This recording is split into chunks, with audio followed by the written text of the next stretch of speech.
Hello everyone, welcome back to the channel the logic of studies. कैसे हो आप सब? आई होप आप सब ठीक होंगे। तो आज जो है हम करने वाले हैं पेपर एनालिसिस आपके सोशल स्टडीज़ का, जैसे बेसिकली आपके हिस्ट्री एंड पॉलिटिकल साइंस का, और जो कि आपका एग्ज़ाम कल है। तो बस आपको ये एनालिसिस ओवरऑल व्यू मैं आपको बता रही हूँ कि आपका पेपर कैसा होने वाला है और क्या क्या चीज़ें आपको आ सकती हैं, कुछ कौन से क्वेश्चन हैं जिनके आने के चांसेस ज़्यादा है, कौन से चैप्टर्स हैं जो इंपॉर्टेंट है। उसका लिंक मैं डिस्क्रिप्शन बॉक्स में डाल दूँगी, आप लोग जाके देख लेना। मैंने डाल दिया है कि कौन से चैप्टर्स आप करके फुल मार्क्स स्कोर कर सकते हो। तो अभी तक नहीं देखा है उस वीडियो को तो जाके देख लो, लिंक डिस्क्रिप्शन में है। और अगर आपने अभी तक मेरे चैनल को सब्सक्राइब नहीं किया है तो मेरे चैनल को ज़रूर सब्सक्राइब कर देना और बेल आइकन को ज़रूर प्रेस कर देना, जिससे आने वाली सारी नोटिफिकेशंस आपको टाइम टू टाइम मिलती रहे और अपडेट रहिएगा आपके एग्ज़ाम्स के थ्रू।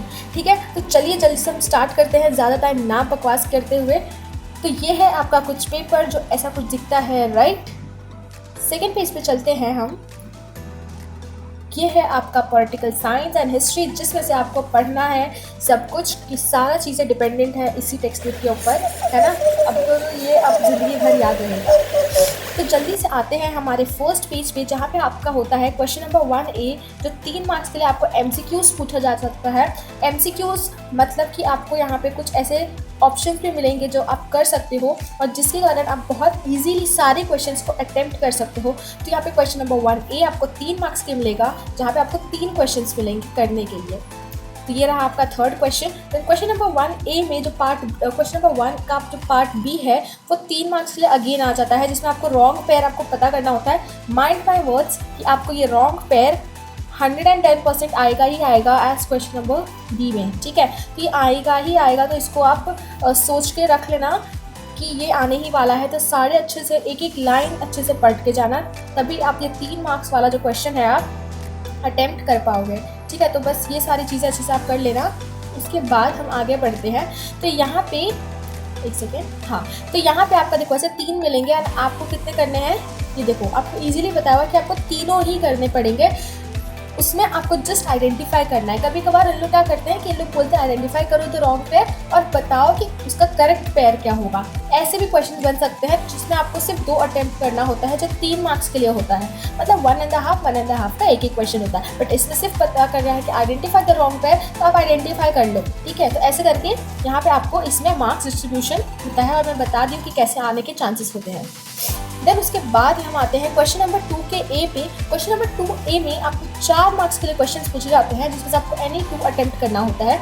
ये आपको कैसे भी पूछ सकते हैं, ऐसे वेब चार्ट के थ्रू या कोई माइंड मैप होता है उसके थ्रू, या फिर जो कॉन्सेप्ट चार्ट्स होते हैं उनके थ्रू। तो ये आपका होता है क्वेश्चन नंबर 2A में। अब क्वेश्चन नंबर 2B में आए तो ये 4 मार्क्स के लिए आपको पूछा जाता है, जहाँ पे आपको शॉर्ट नोट्स फॉर श्योर आता है और इसमें भी आपको एनी 2 अटेम्प्ट करना होता है। तो ये शॉर्ट नोट्स आपको कितने के लिए आते हैं, एनी 2 आते हैं, 2 मार्क्स के लिए 1।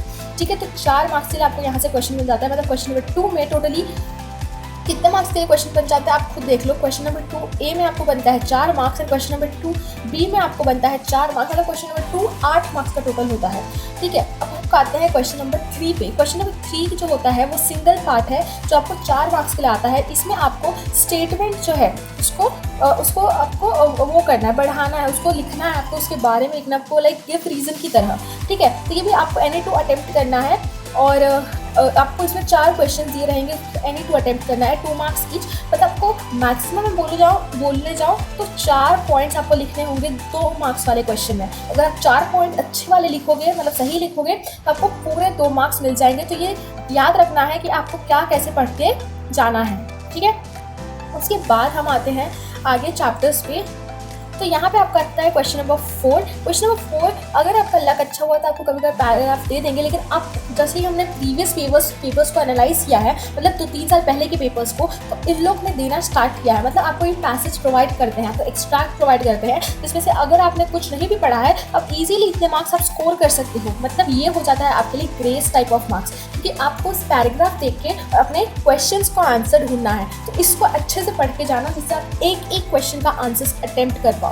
ठीक है, अब आते हैं हम क्वेश्चन नंबर 5 पे। क्वेश्चन नंबर 5 आपको आता है 6 मार्क्स के लिए, मैं बता दूं तो, और इसमें आपको एनी 2 अटेम्प्ट करना होता है। एनी 2 अटेम्प्ट करना होता है मतलब आपको 3 मार्क्स का एक क्वेश्चन आएगा, जिसमें आपको कितने पॉइंट्स लिखने हैं, 6 पॉइंट्स लिखने हैं। मैं बता दूँ, अगर 3 मार्क्स का क्वेश्चन है तो आपको 6 पॉइंट्स लिखने पड़ेंगे।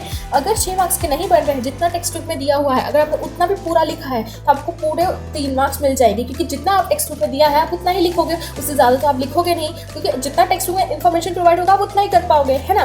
तो इसके लिए बोर्ड के रूल के हिसाब से आपको पूरे 3 मार्क्स मिलने चाहिए। अगर वो क्वेश्चन भले ही 3 मार्क्स का नहीं है, फिर भी मॉडरेटर ने डाल दिया 3 मार्क्स का, लेकिन टेक्स्ट बुक में आंसर इतना ही है, अब कहाँ से आप लाओगे? आप out of the text book जाओगे नहीं, तो आपको पूरे 3 मार्क्स बोर्ड रूल के हिसाब से मिल जाएंगे, ठीक है। तो आपको 6 पॉइंट्स लिखने हैं, जो भी 3 मार्क्स वाले क्वेश्चन होते हैं उनके लिए। अब आता है क्वेश्चन नंबर 6, जहाँ पे स्टार्ट होता है आपका पीएस का चैप्टर पॉलिटिकल साइंस का क्वेश्चंस। तो पहला आता है आपका ये क्वेश्चन नंबर 6, जो होता है 2 मार्क्स के लिए, फिल इन द ब्लैंक्स दिया जाता है एमसीक्यूज बेस्ड पे, और यहाँ पे आपको 2 एमसीक्यूज पूछे जाते हैं।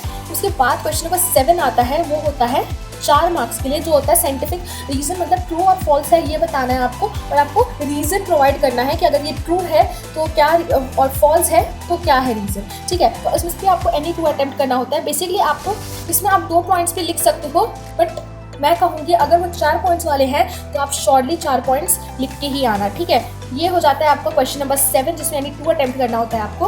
उसके बाद क्वेश्चन नंबर 8 होता है, जिसमें आपको ए और बी 2 पार्ट में डिवाइडेड होता है क्वेश्चन नंबर 8। तो क्वेश्चन नंबर 8 में आपको एनी 1 शॉर्टकट होता है, एनी 1 आपको लिखना होगा, जो 2 मार्क्स के लिए आएगा। अगर मैं बोलूँगी इसके लिए आप 4 पॉइंट्स लिखो तो ज़्यादा सही है। उसके बाद आता है डू एज डायरेक्टेड, जो ऐसे लोग कंप्लीट फ्लो चार्ट या जो डायग्राम्स होते हैं, ठीक है, चार्ट टाइप के जो डायग्राम्स होते हैं, उनके ऐसे में भी आपको कोई भी एक लिखना होगा, अटेम्प्ट करना होगा, जो 2 मार्क्स के लिए आएगा। जैसे कि ये प्रोसेस ऑफ इलेक्शन में आप कहूँगी कि ये पढ़ लेना, कि बहुत बहुत बहुत इंपॉर्टेंट क्वेश्चन है और बहुत बार ये पूछा गया है, ठीक है। तो इसको प्रोसेस को अच्छे से पढ़ लेना आप। उसके बाद देखो इसमें एक और आता है ऐसा कॉन्सेप्ट डायग्राम के बेस्ड पे, तो इसमें आपको क्वेश्चन नंबर 8 के बी में आपको फ्लो चार्ट डायग्राम बेस्ड ऐसे वाले क्वेश्चन ही आएंगे। उसके बाद लास्ट जो होता है वो होता है हमारा क्वेश्चन नंबर 9, जो आपको आता है 2 मार्क्स के लिए, और 2 मार्क्स में आपको एनी 1 अटेम्प्ट करना होता है। दोनों में से ही आप कोई एक अटेम्प्ट कर सकते हो। तो ऐसे होके हमारा 12 मार्क्स होता है पीएस का बनता है, एंड 28 मार्क्स जो होता है हमारा हिस्ट्री का बनता है, ठीक है। तो ये था हमारा पूरा पेपर एनालिसिस। आप लोग मुझे बताना कैसा लगा आपको, क्या आपको समझ आया कि आपको कैसे पढ़ना है, क्या करना है, किस हिसाब से करना है, ठीक है। तो यही तक का था हमारा वीडियो आज का। कैसा रहा मुझे ज़रूर बताना कमेंट सेक्शन में, और वीडियो अच्छा लगे तो मेक श्योर वीडियो को लाइक कर देना, शेयर कर देना अपने फ्रेंड्स के साथ, जिससे उन्हें भी इसका एनालिसिस का पता चले, आइडिया मिले, और बता देना कि आपका हिस्ट्री का पेपर कैसा जाएगा, ठीक है, कमेंट सेक्शन में जाके। और ऑल द वेरी बेस्ट आपके प्रिपरेशंस के लिए, कैसा चल रहा है। अब बस 2 पेपर और बचे हुए हैं, तो अच्छे से कर लो। अगर आपने बाकी सारे पेपर्स अच्छे से दिए हैं तो बस ये लास्ट 2 पेपर्स हैं, फिर आपको कोई नहीं रोकेगा अच्छे परसेंट लाने से। तो ऑल द वेरी बेस्ट। मेरे चैनल को जरूर सब्सक्राइब कर देना और बेल आइकन को जरूर प्रेस कर देना। तो चलिए मिलती हूँ मैं आपको नेक्स्ट वीडियो में। Till then thanks for watching, take care and bye bye.